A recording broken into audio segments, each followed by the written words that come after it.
سيد الأنبياء والمرسلين وعلى آله وأصحابه أجمعين، أما بعد، فأعوذ بالله من الشيطان الرجيم. بسم الله الرحمن الرحيم. ما كان محمد أبا أحد من رجالكم ولكن رسول الله وخاتم النبيين وكان الله بكل شيء عليما.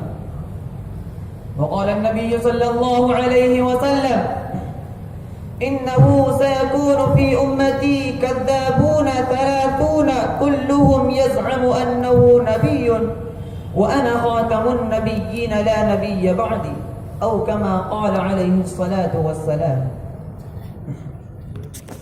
نبوت ختم ہے تجھ پر، رسالت ختم ہے تجھ پر، نبوت ختم ہے تجھ پر، رسالت ختم ہے تجھ پر، تیرا دی ارفع اعلی شریعت ختم ہے تجھ پر.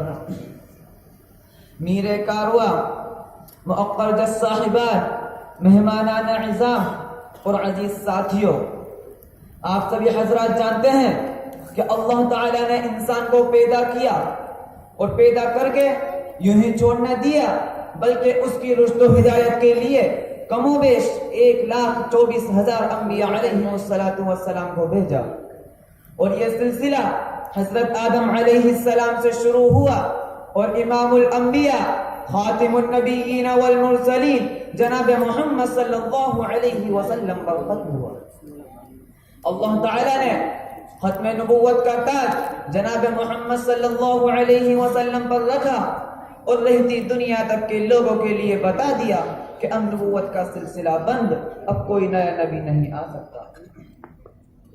محترم حضرات، ایک بات آپ کو بتاتا چلوں تاکہ آپ اس مسئلہ ختم نبوت کو اچھی طرح سمجھ سکیں اور آپ کو کوئی اشکال پیدا نہ ہو. ذرا غور سے سنیے کہ نبوت کا سلسلہ حضرت آدم علیہ السلام سے شروع ہوا اور یہ کہ بعد دیگر نبی آتے رہے اور ایک ہی وقت میں کئی نبی ہوتے تھے.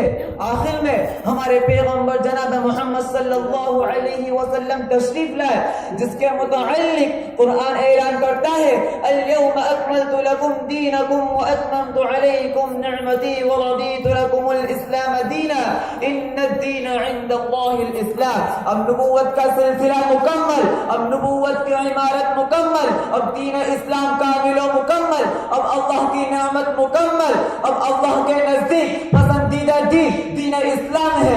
اب اسی پر ایمان لانے سے ایمان کامل و مکمل ہوتا ہے، اور اس میں کوئی تعویل کرے، اس میں کوئی قسمیں نکالے، اس کا ایمان نامکمل. ایک بات یاد رکھیے کہ جس طرح کوئی صرف لا الہ الا اللہ پڑھنے سے مسلمان نہیں ہو سکتا جب تک کہ لا الہ الا اللہ کے تقاضوں پر کامل ایمان نہ لائے، اسی طرح اگر کوئی یہ کہتا ہے کہ لا الہ الا اللہ محمد رسول اللہ، نہیں ہے کوئی معبود سوائے اللہ کے اور محمد صلی اللہ علیہ وسلم اللہ کے رسول ہے، لیکن خاتم النبیین نہیں ہے، خاتم المرسلین نہیں ہے، بلکہ آپ صلی اللہ علیہ وسلم کے بعد سلسلہ نبوت جاری ہے. اور وہ یہ کہتا ہے کہ غیر تشریعی نبی ہو سکتا ہے، ذلی نبی ہو سکتا ہے، بروزی نبی ہو سکتا ہے، فنا باللہ کے ذریعے نبی ہو سکتا ہے، فنا بالرسول کے ذریعے نبی ہو سکتا ہے.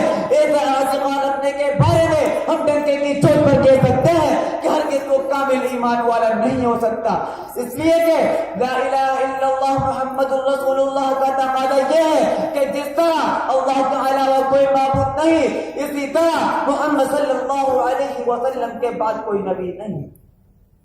اگر اب اس کے بعد کوئی نبی ہونے کا دعویٰ کرتا ہے تو وہ کذاب ہوگا، مردود ہوگا، ملعون ہوگا، جھوٹا نبی ہوگا. لیکن ان سب کے باوجود اسود عنسی، مسیلمہ کذاب، اسود بن کعب، طلحہ بن خویلد، صعب بن سیاد، سجاح، یہ سارے لوگ دعویٰ نبوت کر چکے ہیں. اور ہندوستان میں افریقی نبی مرزا غلام احمد قادیانی نے نبوت کا دعویٰ کیا اور اس ہندوستان کے مسلمانوں کو کفر و ارتداد کے دہانے پر کھڑا کر دیا. اس کی ایک تاریخ ہے، اگر ہم اس تاریخ کا پس منظر سمجھ لیں تو بات بالکل واضح ہو جائے گی. محترم حضرات، آپ جانتے ہیں کہ ہندوستان کی آزادی سے پہلے یہاں انگریزوں کی حکومت تھی جو اسلام اور مسلمانوں کے دشمن تھے. انگریز مسلمانوں کو غلام بنا کر ان کے قلب سے اسلام ختم کرنا چاہتا تھا اور اس مشن میں ایک حد تک وہ کامیاب ہوتا چلا جا رہا تھا.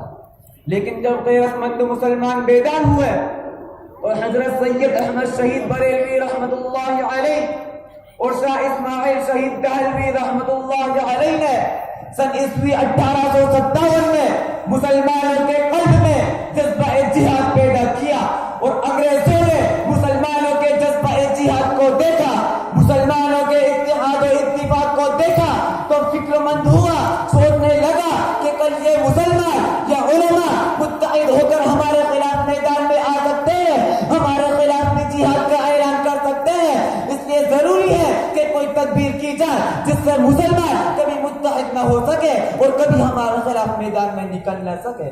اس سوچ و فکر میں ایک لمبا عرصہ گزر گیا اور بالآخر ایک دن بڑے بڑے انگریز سیاستداں ماہرین بیٹھ کر اس مسئلے کا حل نکالنے لگے. ان میں کا ایک گوڑا کھڑا ہوتا ہے اور کہتا ہے کہ اگر ہماری اس تدبیر کو اختیار کیا جائے تو ہم آسانی سے مسلمانوں کو غلامی کی زنجیر میں جکڑے رکھ سکتے ہیں اور وہ کبھی مستقل نہیں ہو سکتے. کہا کہ سب سے پہلے ہم مسلمانوں کے قلب سے نبی کی عظمت ختم کریں، صحابہ کی محبت ختم کریں. اس لیے ہم سچے نبی کے مقابلے میں ایک جھوٹا نبی پیدا کریں.